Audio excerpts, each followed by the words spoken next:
Continuamos en esta serie El retorno de la lluvia tardía. Sección 5. El pensamiento basado en el desempeño y la doctrina de Dios. Hoy veremos el capítulo 24, que lleva por título El mismo, ayer, hoy y siempre.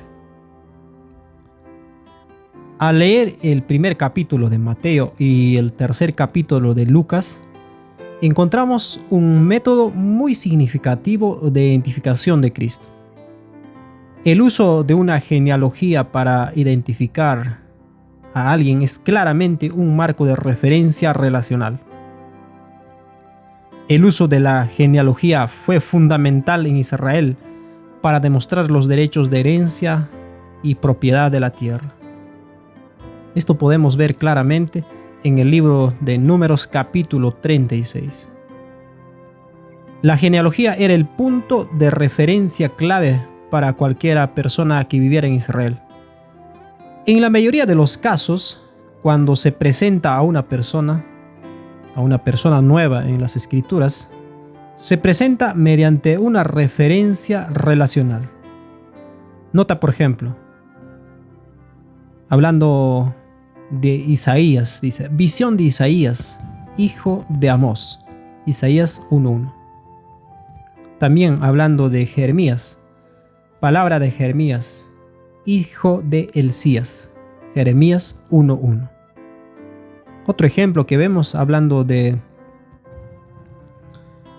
Ezequiel, dice, vino palabra de Jehová expresamente al sacerdote Ezequiel, hijo de Buzi, Ezequiel 1:3. Es interesante notar que en las primeras genealogías enumeradas en Génesis, la primera persona que hace una transición en su punto de referencia es Nimrod. Vea Génesis 10, 8 al 10. Dice, y Cus engendró a Nimrod. Este comenzó a ser poderoso en la tierra. Este fue vigoroso cazador delante de Jehová, por lo cual se dice, así como Nimrod, vigoroso cazador delante de Jehová, y fue la cabecera de su reino Babel, y Erex, y Akkad, y Calnet, en la tierra de Sinar. Ahora, es significativo que Génesis capítulo 10, versículo 9 dice, por lo cual se dice así como Nimrod, vigoroso cazador.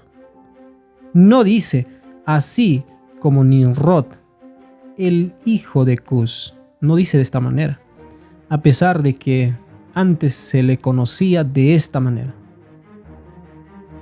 Es decir, el marco de referencia de Nimrod fueron los hechos que realizó, no la relación de dependencia de la que se originó.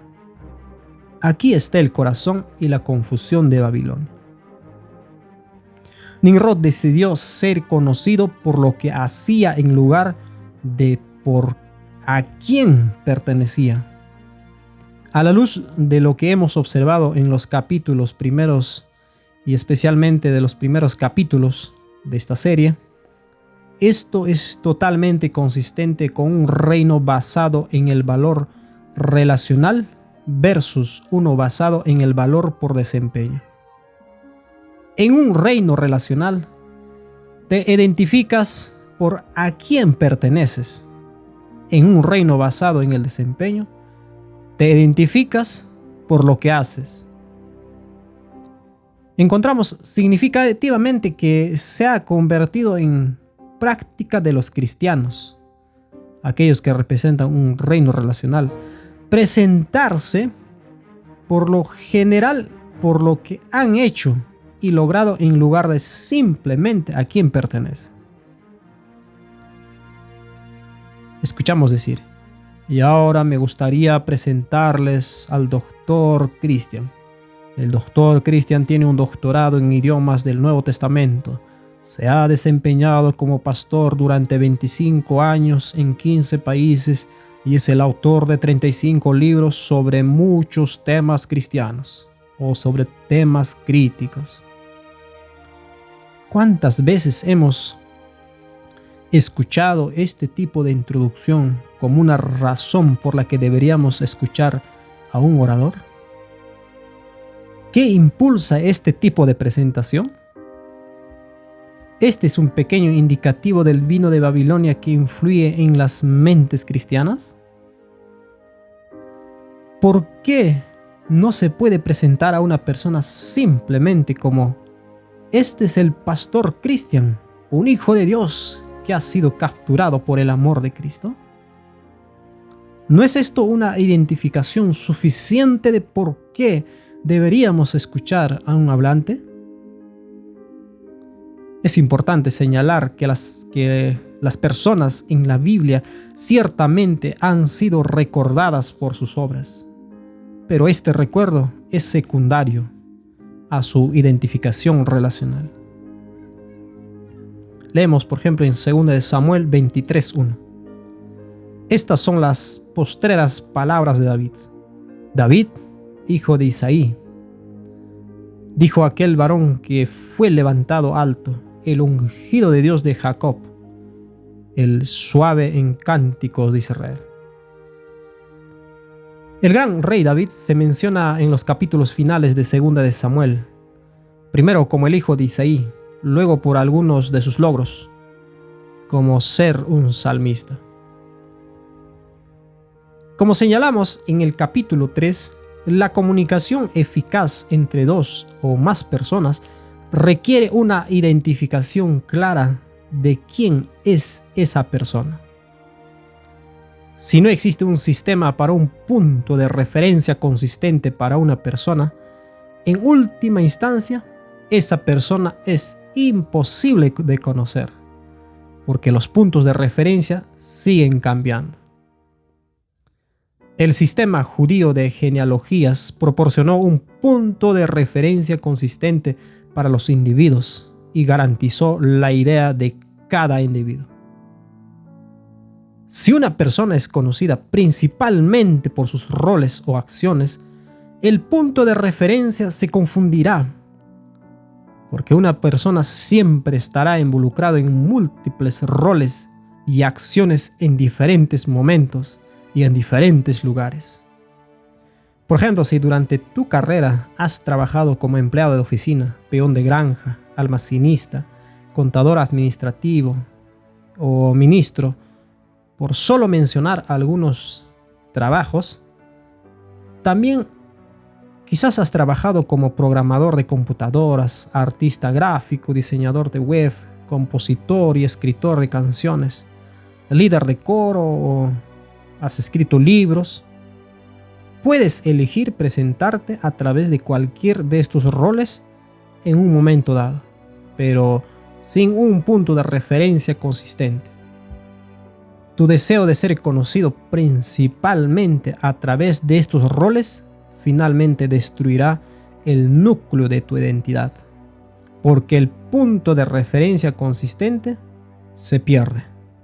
Ahora, con referencia a mí, mi punto de referencia constante es que soy el hijo de Lino, el hijo de Gregoria, y finalmente, así sucesivamente, llegamos hasta Adán, que era el hijo de Dios. Esto es lo único de mí que no cambia. Las relaciones familiares no cambian, pero los roles y las posesiones profesionales cambian constantemente. Por eso cuando Nimrod eligió ser conocido por sus hechos como su principal marco de referencia, perdió lo único que salvaguardaría su identidad. La segunda razón por la que un marco de referencia relacional es tan crítico es que no solo proporciona identidad, sino que también proporciona un canal a través del cual se puede recibir la bendición. Las obras que realizamos no significan nada sin la bendición y la aprobación de aquellos a quienes miramos. Aquí está el corazón de las palabras del Padre a Jesús, lo que vemos en el libro de Mateo capítulo 3 versículo 17. Este es mi hijo. Es identidad. A quien amo, que es bendición. Estos son los dos ingredientes necesarios para una identidad coherente en un sentido de propósito y significado. No hay nada más que pueda proporcionar esto. Ahora, volviendo al tema de la deidad, estos temas se vuelven críticos. Banksfierl, en su libro Defendiendo la Deidad, establece un punto muy significativo sobre los miembros de la deidad. Dice lo siguiente: aquí está la causa principal de esta aparente confusión en las mentes humanas. La gente confunde la naturaleza de la deidad con su obra. Al conocer la misión individual de cada miembro para salvar a la humanidad, nos sentimos tentados a imaginar que sus actividades individuales y su trabajo para la humanidad explican la naturaleza y los atributos eternos de cada uno de ellos. Este es uno de los puntos más críticos de todo el debate sobre la deidad. Desde un punto de vista trinitario, los términos Padre, Hijo y el Espíritu Santo denotan la obra de los miembros de la deidad.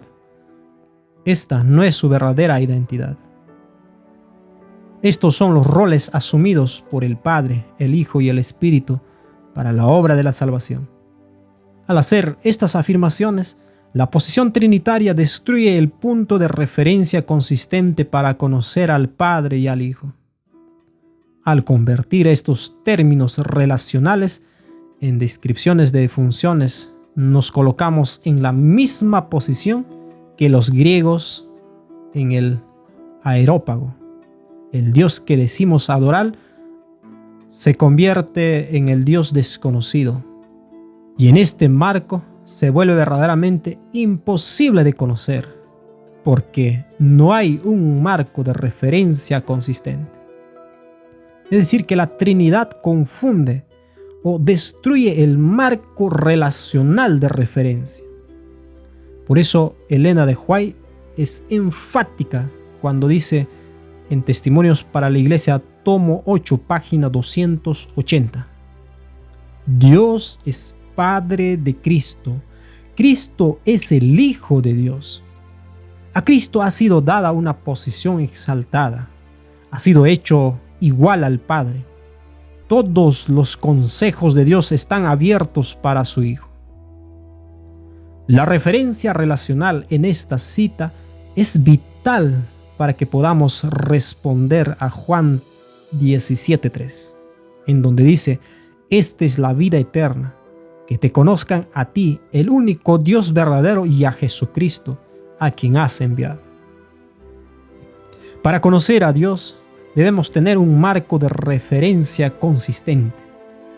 Y la doctrina de la Trinidad elimina este marco de referencia y hace a Dios verdaderamente imposible de conocer. Ellen de White apela a un marco de referencia consistente cuando dice en Review Herald del 8 de marzo de 1906: el que niega la personalidad de Dios y de su Hijo Jesucristo está negando a Dios y a Cristo.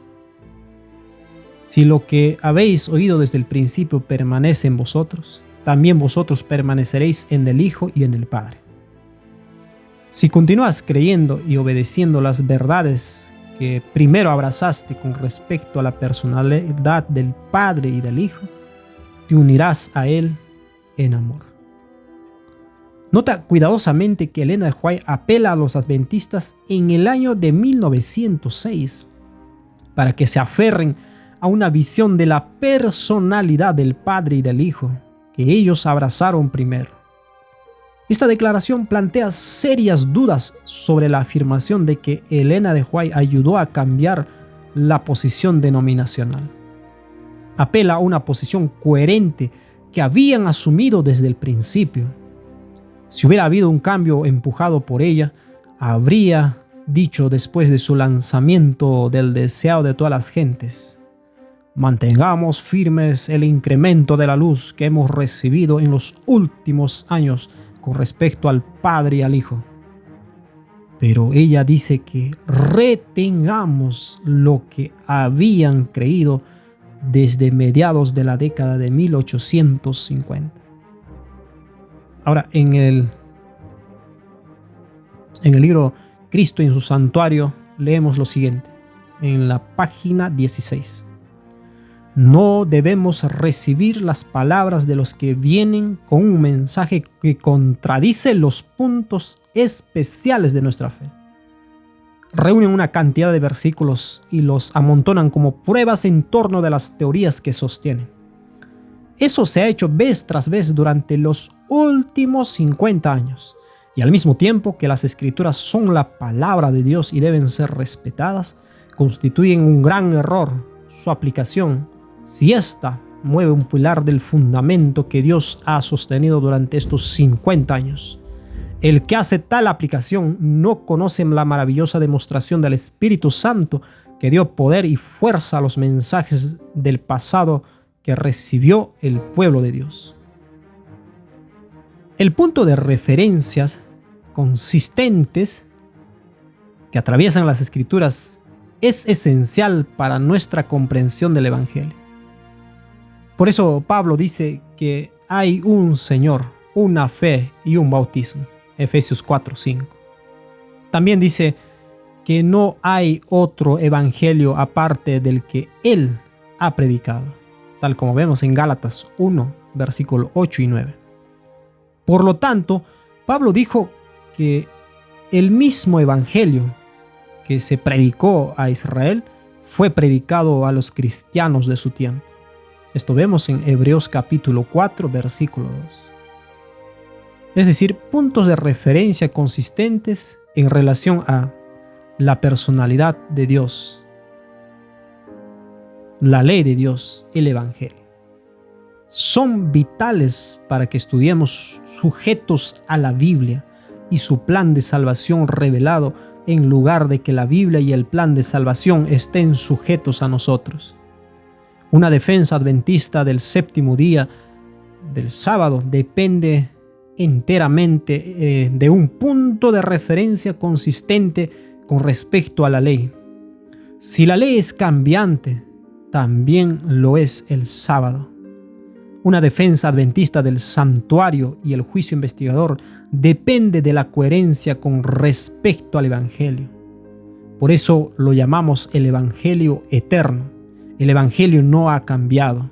Su modo de expresión ha cambiado, pero el plan en sí nunca ha cambiado. La coherencia de la ley y la coherencia del Evangelio dependen de la coherencia de la persona de Dios. Si nuestros puntos de referencia para Dios son cambiantes, entonces también lo es la ley, el sábado y el santuario. La doctrina de la Trinidad hace que los puntos de referencia para Dios sean cambiantes, especialmente los puntos de referencia para Cristo. La segunda persona de la deidad se convierte en el Hijo de Dios o asume el papel de ser Hijo de Dios, lo que significa que su punto de referencia relacional cambia.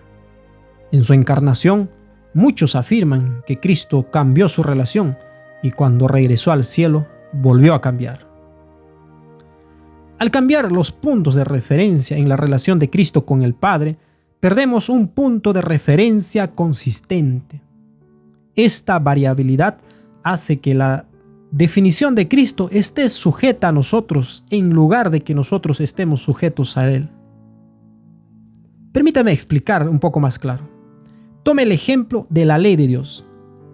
Las iglesias protestantes dividen la ley en 3 segmentos.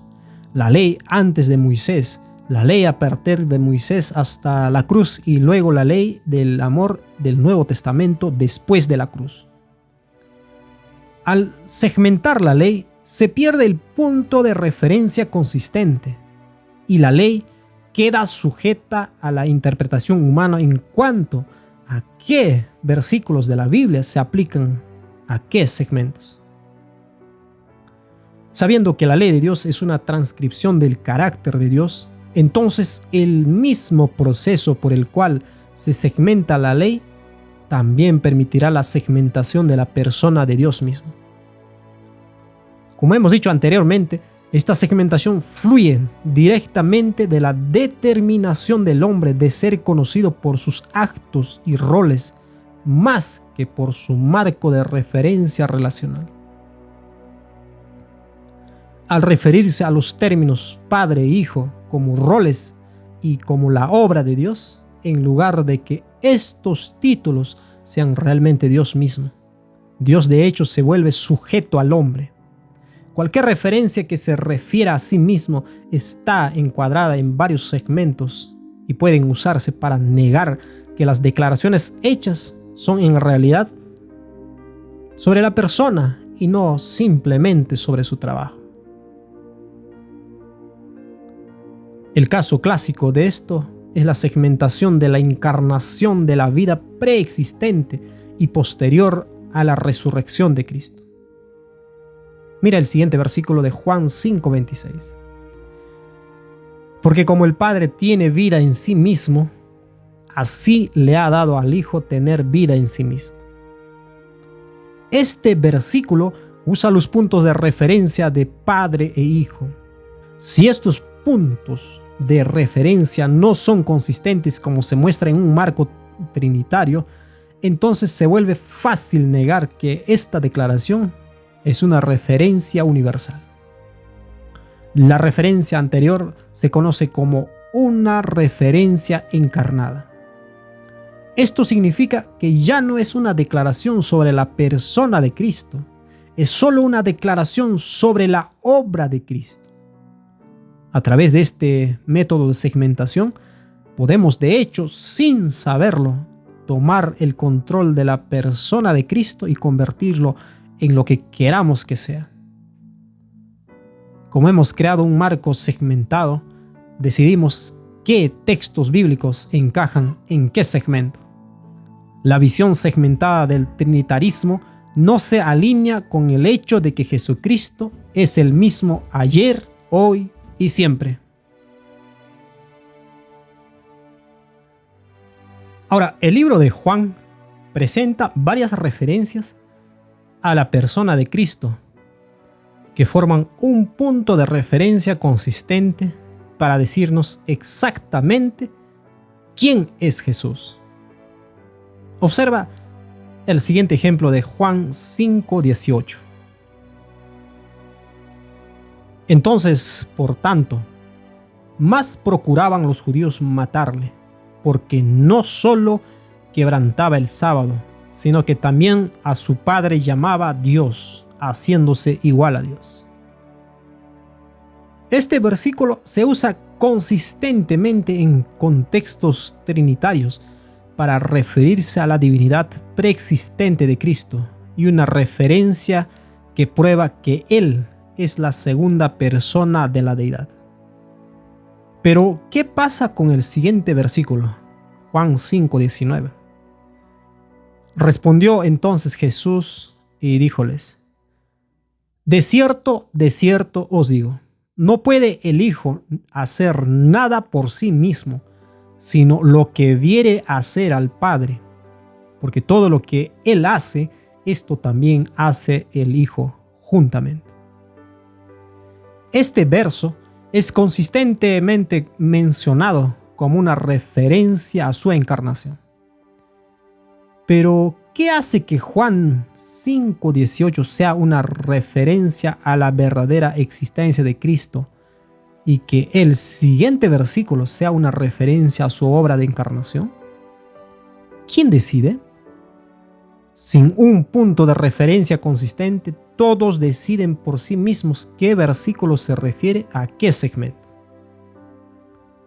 Veamos otro ejemplo en Juan 5:28 y 29. No os maravilléis de esto, porque vendrá hora, cuando todos los que están en los sepulcros oirán su voz, y los que hicieron bien saldrán a resurrección de vida, mas los que hicieron mal a resurrección de condenación. Cristo nos está diciendo que posee poder para resucitar a la gente de entre los muertos y que lo hará al final de la historia humana. Claramente, esta es una referencia al poder que posee Cristo, el poder de dar vida. Pero el siguiente verso inmediatamente dice en Juan 5:30, no puedo yo de mí mismo hacer nada. Como oigo, juzgo, y mi juicio es justo, porque no busco mi voluntad, mas la voluntad del que me envió, del Padre. ¿Es Juan 5:30 simplemente una referencia de encarnación? Si permitiéramos que los términos Padre e Hijo fueran nuestro punto de referencia constante, ni siquiera tendríamos que hacer esta pregunta, porque no se requiere segmentación. Porque cualquier referencia al Padre y al Hijo revela exactamente quiénes son, no solo lo que hacen. Es cierto que cuando Jesús vino a esta tierra vistió su divinidad de humanidad. Pero si asumimos que Cristo cambió su relación real con el Padre en la encarnación, entonces nuestro punto de referencia consistente se pierde. Si decidimos que Cristo demostró dependencia de Dios solo en la encarnación, entonces la naturaleza de la relación ha cambiado. Mire lo que dice Elena White con referencia a lo que estamos mencionando. La obra de la redención se llama misterio, y en verdad es el misterio por el cual se lleva la justicia eterna a todos los que creen. La raza humana, como consecuencia del pecado, estaba enemistada con Dios. Cristo, a un costo infinito, mediante un proceso doloroso, misterioso tanto para los ángeles como para los hombres, asumió la humanidad. Escondiendo su divinidad, dejando a un lado su gloria, nació como un niño en Belén. Esto vemos en manuscrito 29, escrito en el año 1899.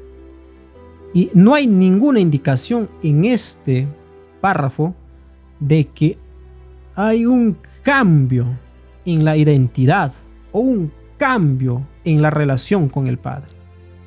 Este es un punto vital. A lo largo del Nuevo Testamento se nos pregunta si creemos que Jesús es el Hijo de Dios. Pero si aceptamos un modelo trinitario, solo podemos decir que aceptamos que Jesús es el Hijo de Dios con el propósito del plan de salvación o con el propósito de representar la deidad.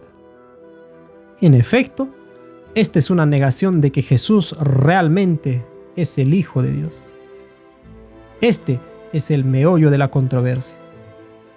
¿Aceptamos la palabra del Padre que Jesús es su Hijo o no? Si se estudia la referencia de Juan 5 en el espíritu de profecía, verás que no se produce ninguna segmentación. La persona de Cristo es constantemente en todo momento.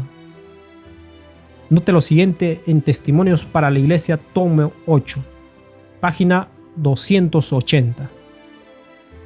Las Escrituras indican claramente la relación que hay entre Dios y Cristo y hacen resaltar muy claramente la personalidad individual de cada uno.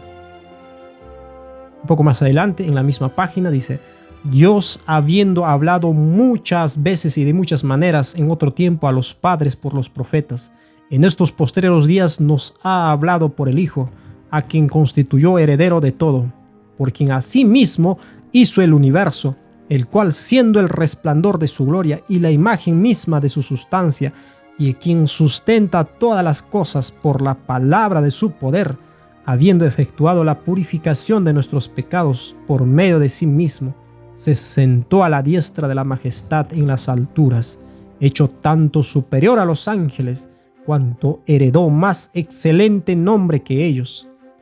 Porque ¿a cuál de los ángeles dijo jamás: mi hijo eres tú, yo te he engendrado hoy y otra vez, yo seré a él padre y él me será a mí hijo? Hebreos 1:1 al 5. Dios es Padre de Cristo. Cristo es el Hijo de Dios. A Cristo ha sido dado una posición exaltada, ha sido hecho igual al Padre. Todos los consejos de Dios están abiertos para su Hijo. Sigue diciendo Ellen de White, poco más adelante, en la misma página, en el siguiente párrafo. Jesús dijo a los judíos: mi Padre hasta ahora trabaja y yo trabajo. No puede el Hijo hacer nada por sí mismo, sino lo que ve hacer al Padre, porque todo lo que el Padre hace también lo hace el Hijo igualmente, porque el Padre ama al Hijo y le muestra todas las cosas que Él hace. Saltamos a la página 281. Aquí se recalca otra vez la personalidad del Padre y la del Hijo, y se demuestra la unidad que existe entre ellos. Esta unidad se expresa también en el capítulo 17 de Juan, en la oración de Cristo por sus discípulos. Mas no ruego solamente por estos, sino también por los que han de creer en mí por la palabra de ellos, para que todos sean uno, como tú, oh Padre, en mí y yo en ti, que también ellos sean uno en nosotros, para que el mundo crea que tú me enviaste. La gloria que me diste, yo les he dado, para que sean uno, así como nosotros somos uno. Yo en ellos y tú en mí, para que sean perfectos en unidad, para que el mundo conozca que tú me enviaste y que los has amado a ellos como también a mí me has amado. Padre, aquellos que me has dado, quiero que donde yo estoy, también ellos estén conmigo, para que vean mi gloria que me has dado, porque me has amado desde antes de la fundación del mundo. Padre justo, el mundo no te ha conocido, pero yo te he conocido, y estos han conocido que tú me enviaste. Juan 17, 23 al 25. Ellen White sigue diciendo: admirable declaración. La unidad que existe entre Cristo y sus discípulos no destruye la personalidad de ninguna de las partes. Son uno en propósito, en mente, en carácter, pero no en persona. Así es como Dios y Cristo son uno. Note cuidadosamente que Ellen White abre este pasaje con una declaración clara de que la relación del Padre, el Hijo y el Hijo se revela claramente en la relación entre ellos y su personalidad. Luego se refiere, que hemos leído, a Hebreos capítulo 1, versículo 1 al 4, antes de pasar directamente a Juan 5, 17, 20, donde Cristo dice que no puede hacer nada por sí mismo, y vuelve a reafirmar y afirmar que esta es la relación entre el Padre y el Hijo. No hay segmentación de los versículos, es coherente hasta el final. Ahora, estudia por ti mismo y verás que todas las referencias a Cristo usadas por Ellen de White son consistentes. No hay excepciones ni segmentaciones. Es decir, todas las referencias a Cristo en la Biblia, cuando se habla de la relación entre el Padre y el Hijo, revelan que este es exactamente el Cristo, el Hijo de Dios. La noción de referencia encarnacional, en oposición a la referencia preexistente, segmenta la persona de Cristo y lo somete a nuestra voluntad y discreción en cuanto a qué versículo revela a la segunda persona y cuáles son simplemente parte de su obra. Y observa lo que dice Ellen White sobre todo el discurso de Juan capítulo 5. No solo partes de él. Dice en el Espíritu de Profecía, volumen 2, página 172. Jesús sabía que los judíos estaban decididos a quitarle la vida, pero en este discurso de Juan 5 les explicó completamente su condición de hijo, la relación que tenía con el Padre y su igualdad con él. Jesucristo es ciertamente el mismo ayer, hoy y siempre, pero solo a través de la referencia relacional a su Padre. Si Jesús no es realmente Hijo del Padre, entonces no hay un punto de referencia consistente, claramente identificable para que conozcamos a Cristo. Cristo simplemente se convierte en un camaleón que evoluciona y cambia en diferentes formas y roles para cualquier propósito. Al igual que los actores de Hollywood. Si alguna vez quisiste una definición de entidad confusa, simplemente mira las vidas de aquellos que viven en la pantalla grande.